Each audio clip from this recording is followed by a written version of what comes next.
आज के इस वीडियो में हम सब सीखेंगे कि शंकु की ऊंचाई ज्ञात करना जब आधार की त्रिज्या व तिर्यक ऊंचाई ज्ञात हो। यानी दो चीज़ें ज्ञात होंगी, आधार की त्रिज्या और तिर्यक ऊंचाई, तो हमें शंकु की ऊंचाई ज्ञात करनी होगी। तो सबसे पहले हम ये जानते हैं कि शंकु की जो ऊंचाई है, ये ऊंचाई शंकु के जो आधार की त्रिज्या है और इसकी जो तिर्यक ऊंचाई है, इसमें क्या संबंध होता है। तो आइए इस चित्र के माध्यम से सबसे पहले ये समझते हैं कि शंकु की ऊंचाई, इसके आधार की त्रिज्या और तिर्यक ऊंचाई क्या है। तो ये शंकु का आधार है, इसका आधार वृत्ताकार होता है। ये इस आधार का केंद्र है और केंद्र से यहाँ परिधि के बीच की ये दूरी, ये शंकु की त्रिज्या कहलाती है। और इस केंद्र से ये शीर्ष के बीच की जो ये लंबवत दूरी है, ये इसकी ऊंचाई कहलाती है। इसको h से प्रदर्शित करते हैं। और यहाँ शीर्ष से ये जो परिधि है, इसके बीच की दूरी ये तिर्यक ऊंचाई कहलाती है।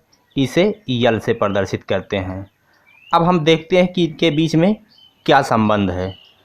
अब आप ज़रा गौर करिए कि यहाँ एक समकोण त्रिभुज बन रहा है। ये समकोण त्रिभुज है, चूँकि ये 90 अंश का कोण यहाँ पे बन रहा है। हमने आपको बताया है कि इस केंद्र से इसके बीच की जो लंबवत दूरी है वो इसकी ऊंचाई है, तो ये 90 अंश का है। तो इसका मतलब ये हुआ कि समकोण त्रिभुज में ये जो भुजा है, ये वाली भुजा क्या होगी? कर्ण होगी। समकोण के सामने की जो भुजा होती है उसे कर्ण कहते हैं। तो यह एक समकोण त्रिभुज है जिसका कर्ण ये है, लंब ये है, आधार ये है। तो पाइथागोरस प्रमेय के अनुसार एक समकोण त्रिभुज में कर्ण का जो स्क्वायर होता है वो लंब के स्क्वायर प्लस आधार के स्क्वायर के बराबर होता है। तो इस तरह से हम लिख सकते हैं कि एल स्क्वायर बराबर H square plus R square. ये पाइथागोरस प्रमेय है कि कर्ण का स्क्वायर बराबर लंब का स्क्वायर प्लस आधार का स्क्वायर। अब हमें एल निकालना है, तो यहाँ वर्गमूल लेंगे बाएं पक्ष में, तो इधर भी वर्गमूल लेना होगा दाएं पक्ष में भी। तो वर्गमूल लेंगे तो यहाँ रूट लग जाएगा, हो गया H square plus R square. तो यह है सूत्र। तो ये शंकु की ऊंचाई, इसके आधार की त्रिज्या और तिर्यक ऊंचाई में संबंध है। अब इस सूत्र का प्रयोग करके इन तीनों में से कोई दो ज्ञात है तो आप तीसरा ज्ञात कर सकते हैं। अब आइए इसे एक उदाहरण की सहायता से हम आपको समझाते हैं।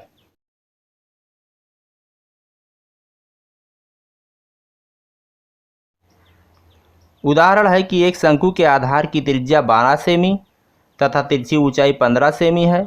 शंकु की ऊंचाई ज्ञात कीजिए। तो यहाँ पे हम लिख ले रहे हैं एक शंकु के आधार की त्रिज्या यानी आर बराबर है 12 सेमी, और कह रहा है उसकी तिरछी ऊंचाई यानी एल बराबर है 15 सेमी। तो कह रहा है शंकु की ऊंचाई ज्ञात कीजिए। तो शंकु की ऊंचाई h बराबर हाउ मेनी, यही आपको निकालना है। तो हम जानते हैं कि L बराबर क्या होता है, इन तीनों में जो संबंध है उसको आप लिखिए, H square plus R square.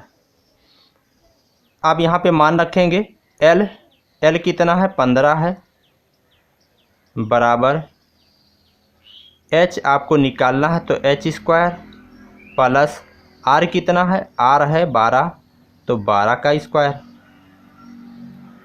अब 15 इधर हल करेंगे तो आएगा एच स्क्वायर प्लस 12 का वर्ग करेंगे तो हो जाएगा 144। अब हमें अगर h का मान निकालना है तो यहाँ एक पेच फंस रहा है। वो क्या है कि रूट के अंदर है। जब तक रूट हटेगा नहीं, जब तक हम h का मान निकाल नहीं सकते हैं।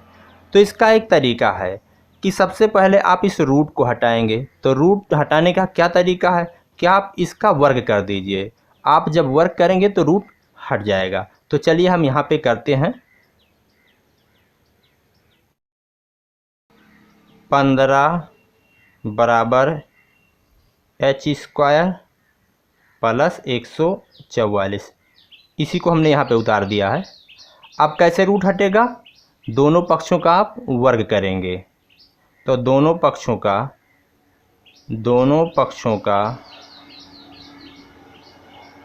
वर्ग करने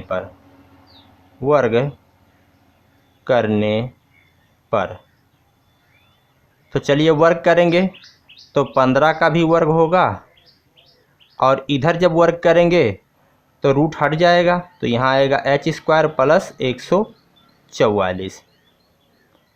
अब 15 का वर्ग क्या होगा, 15 गुणे 15 होता है 225 बराबर h² प्लस 144।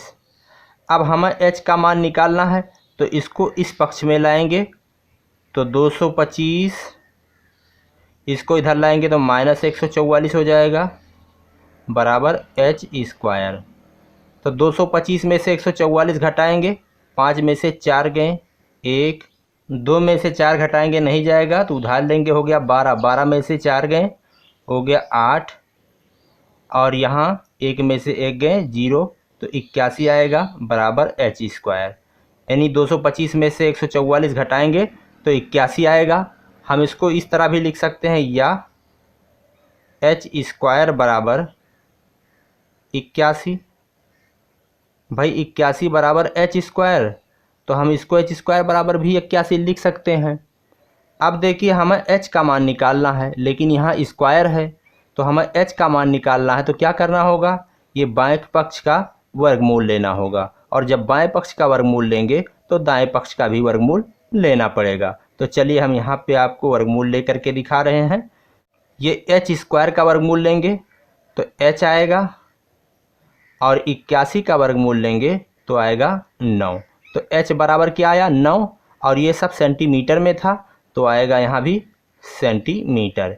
यानी शंकु की जो ऊंचाई है वो कितनी है 9 सेंटीमीटर। ये है आपका उत्तर। तो इसी तरह से दोस्तों इस तरह के प्रश्न को आप भी हल कर सकते हैं।